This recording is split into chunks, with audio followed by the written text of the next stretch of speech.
Before the demolition came, Boston's West End was a neighborhood defined by its storefronts.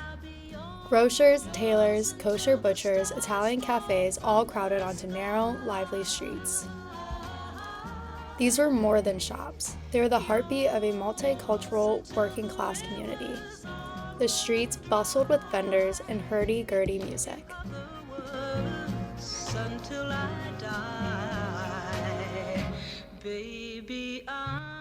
Kids played Red Rover in the streets, neighbors traded stories from stoops, and you could grab a sandwich for 10 cents.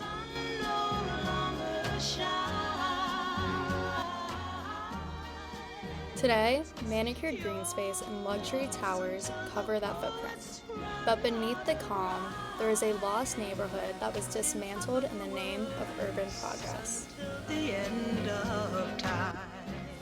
In 1949 and 1954, Congress passed two housing acts targeting so-called blight. Cities gained power to seize properties through eminent domain, using federal dollars to raise entire neighborhoods. Boston's West End was among one of the first targets.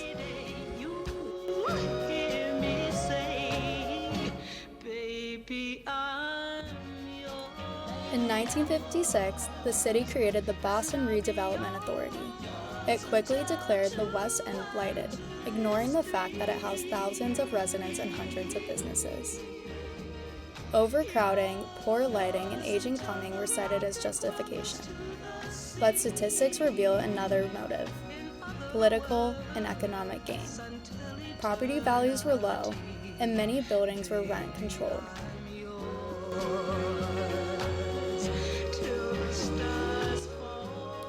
Demolition began in 1958. The neighborhood was leveled block by block. Over 3,000 families and dozens of businesses were evicted. Among them, Wee Bowden's Square Cafe, Leon's Grocery, and Godfrey's Home Bakeries.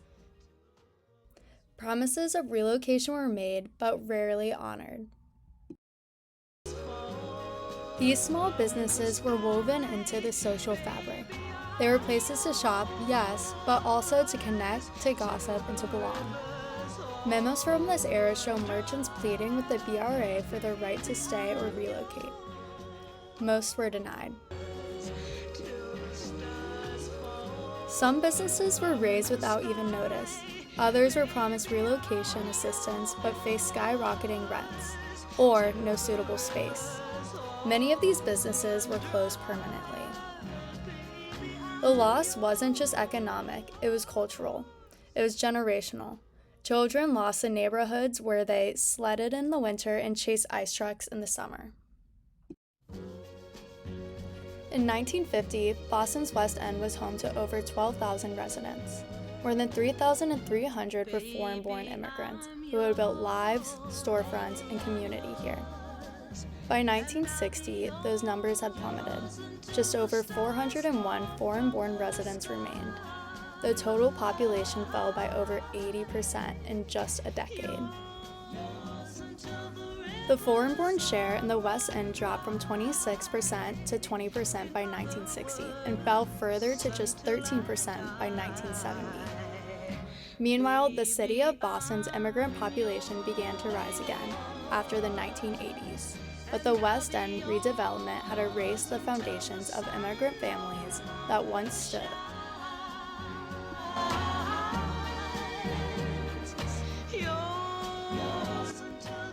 And yet, one structure survived. The last tenement at 42 Lemancine Way, a stubborn monument to what the community once was, still stands to this very day. The story of Boston's West End isn't all that unique. Today, similar projects echo across American cities, from Boston's seaport to San Francisco's tech corridors. We must ask, who benefits when redevelopment happens and who is pushed out?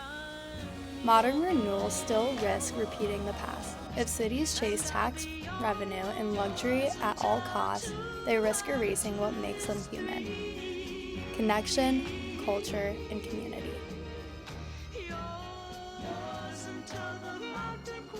To the sea, in other